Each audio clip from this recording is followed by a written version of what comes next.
बिस्मिल्लाहिर्रहमानिर्रहीम। जैसा कि आप पिछली 2 वीडियोज़ में देख चुके हैं कि हमने क्लास 3 के असबाक को पढ़ना शुरू किया हुआ है। ये इसलिए भी किया हुआ है कि कहीं भी वालिदैन, असातिज़ा और बच्चे तीनों ही इन लेक्चर्स से फ़ायदा उठा सकते हैं। तमाम सरगर्मियों को, एक्टिविटीज़ को आपके सामने पेश किया जाएगा और इंशाअल्लाह इनसे आप बहुत आसानी से अपनी किताब को सीख सकते हैं। आज का लेसन हमारा पेज नंबर 3 है, पेज नंबर 4। पेज नंबर 4 पर सबसे पहला जो क्वेश्चन हमारा है, इसमें फोनिक्स के बारे में बताया गया है। Soft sound of C and ji.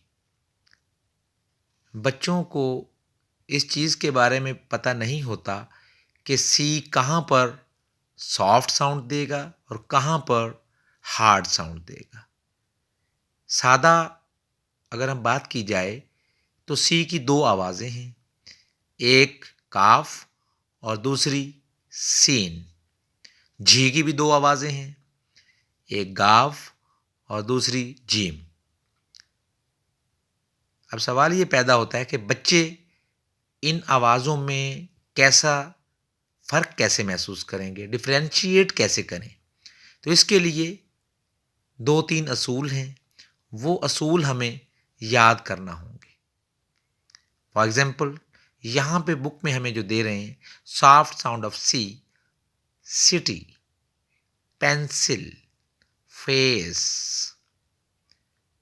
Hard sound of G और soft sound of C, G में giant, orange, pigeon. In this way हमें सीखना होगा कि कहाँ पर आवाज़ सीन की आएगी और कहाँ पर आवाज़ काफ की आएगी।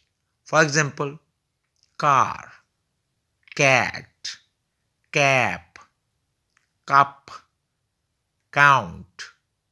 अगर हम गौर करें तो यहाँ पर सी की आवाज़ सॉफ्ट साउंड की बजाय हार्ड साउंड में पेश की गई है।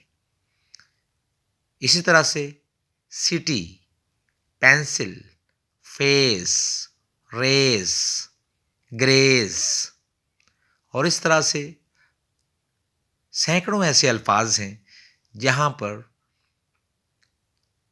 सी की आवाज़ आती है। डिफरेंस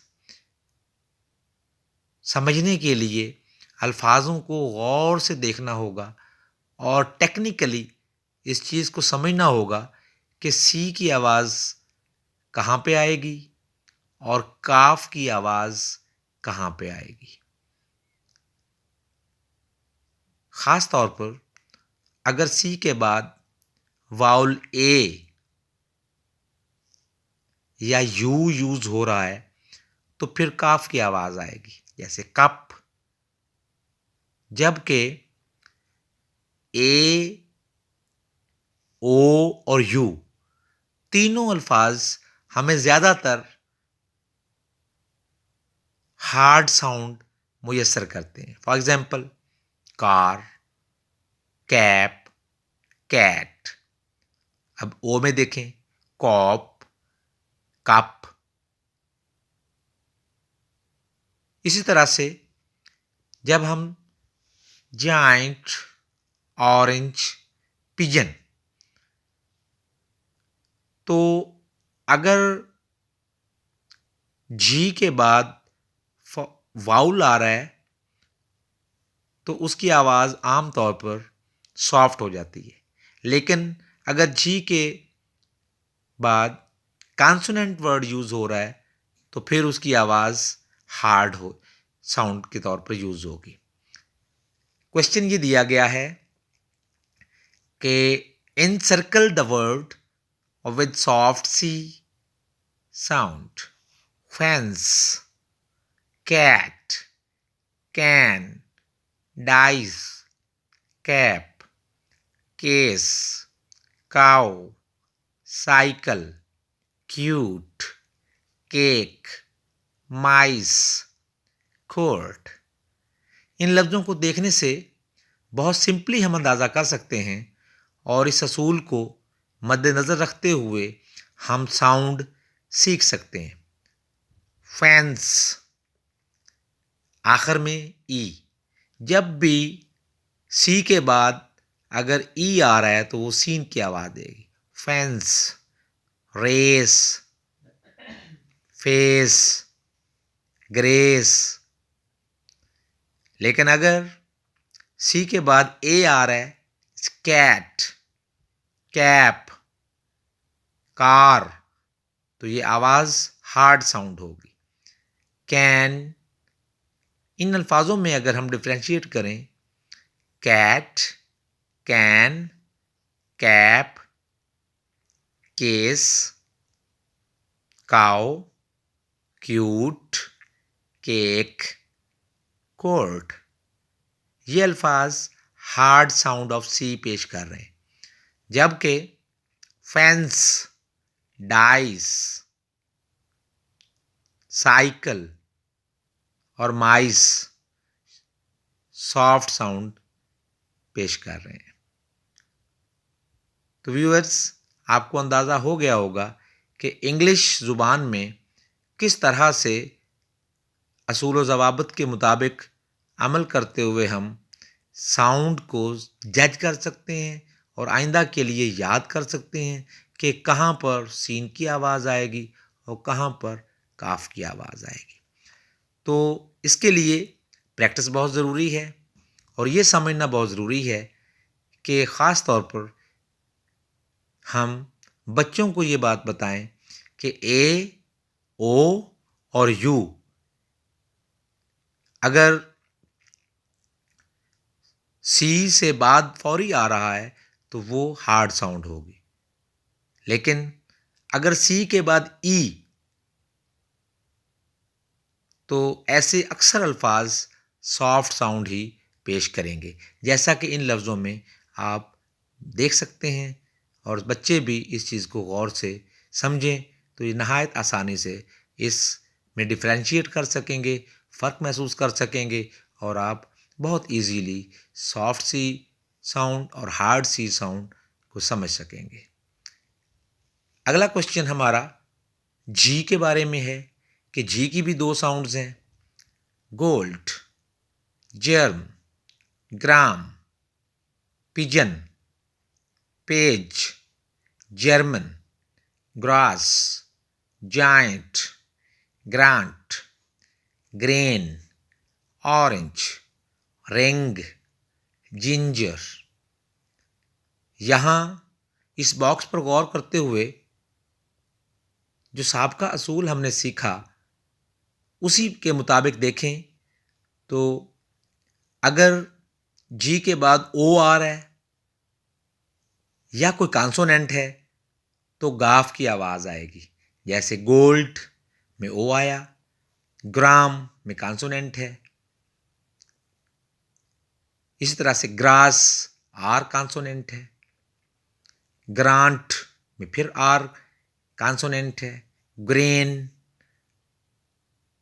रिंग में उससे पहले कॉन्सोनेंट है। लेकिन इसी के साथ अगर हम सॉफ्ट साउंड को देखें, जर्म, अगर ई आ रहा है, पिजन फिर ई आ रहा है, पेज ई आ रहा है लास्ट में, जर्मन लास्ट में जी से आगे ई है, जाइंट आई है, जिंजर आई है। तो इस असूल को मद्देनजर रखते हुए ओ या कोई कॉन्सोनेंट हो तो एक असूल तो ये आपके नज़र में होना चाहिए और जहन नशीन कर लेना चाहिए कि अगर ओ या कोई कॉन्सोनेंट आ रहा है तो हम उसकी आवाज़ को हार्ड साउंड में ही पढ़ेंगे। अब इनको हम डिफ्रेंशिएट कर लेते हैं और अलग अलग कर लेते हैं। अलग अलग करने के लिए आपको दो इसके पोर्शन बनाने होंगे और एक पोर्शन में आप हार्ड साउंड लिख लें, एक में सॉफ्ट साउंड लिख लें। अभी मैं हार्ड साउंड के अल्फाज पढ़ रहा हूँ। गोल्ड, ग्राम, ग्रास, ग्रांट, ग्रेन, रिंग। अब दूसरे पोर्शन में सॉफ्ट साउंड के आप टाइटल दे लें। Germ, pigeon, page, German, giant, orange, ginger. तो व्यूअर्स, बच्चों और वालिदैन, ये दोनों के लिए वीडियो कारगर साबित हो सकती है। आप इन असूलों को ज़हन नशीन रखें तो इंशाअल्लाह आप इस पेज को नहायत आसानी से कर लेंगे।